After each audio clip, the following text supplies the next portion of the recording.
So I'm sitting down today with Jeff Richmond, who does the music for Mean Girls. So tell me, how many times have you watched the Mean Girls movie? The movie. Oh my God, 4. That's it? No, I can't. I'm not exactly sure. 4 or 5. No, I'm kidding, Fritsch. I've probably watched it, I don't know, a dozen or 2 times. Because I just remember when it first came out in 2004.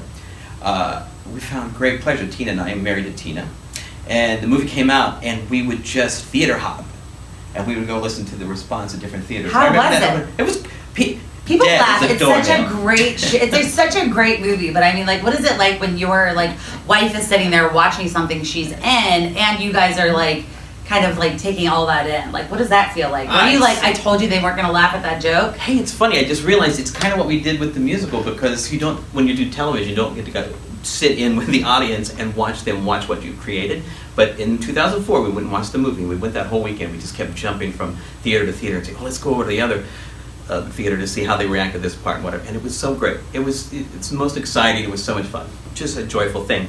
And then, of course, the great part when you're doing a musical is that is all you're doing. You're writing and watching it in front of an audience every night as you're kind of creating it.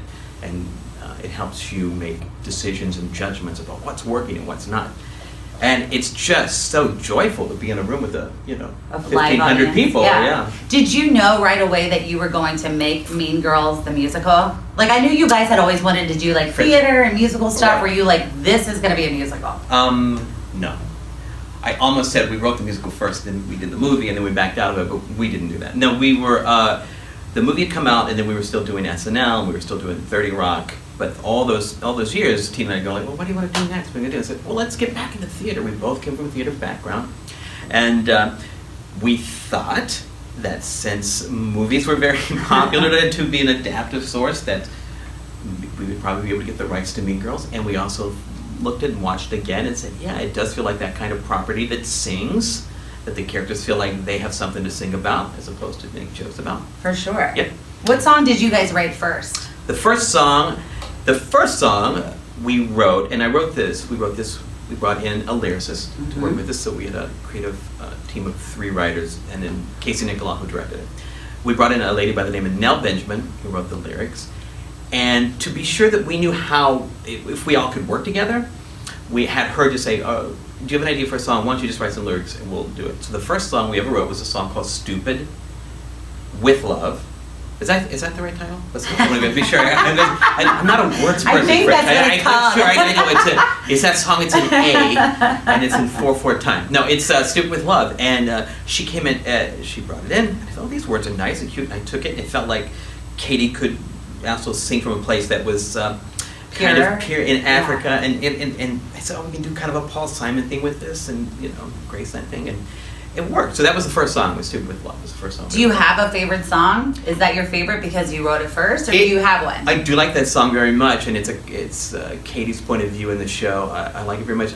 I like a lot of those songs in the show. I like a lot of the Regina songs because I think that Regina is fierce. Yeah. And I think she has a song called "Someone Gets Hurt," which sounds like the James Bond villain song, and it's very sexy and cool. But I do like Damien's song because they're the big splashy Broadway numbers. Mm-hmm. So Damien has a song in the second act called "Stop," which turns into a big fat tap number, and I think that might be my most enjoyable. So, because you brought this up, I read that your mother was a tap dance instructor. Yes, she was. Did she teach you any tap, and do you want to show me some? Of course I want to show. Just one lesson, kickball change or something.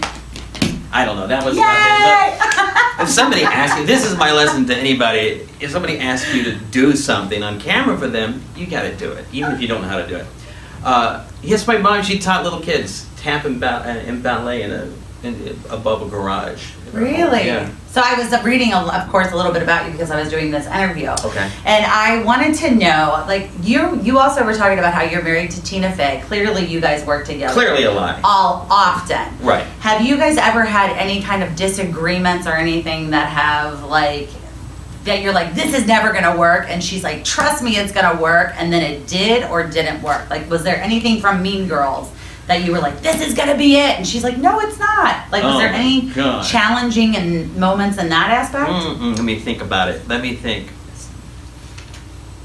boy.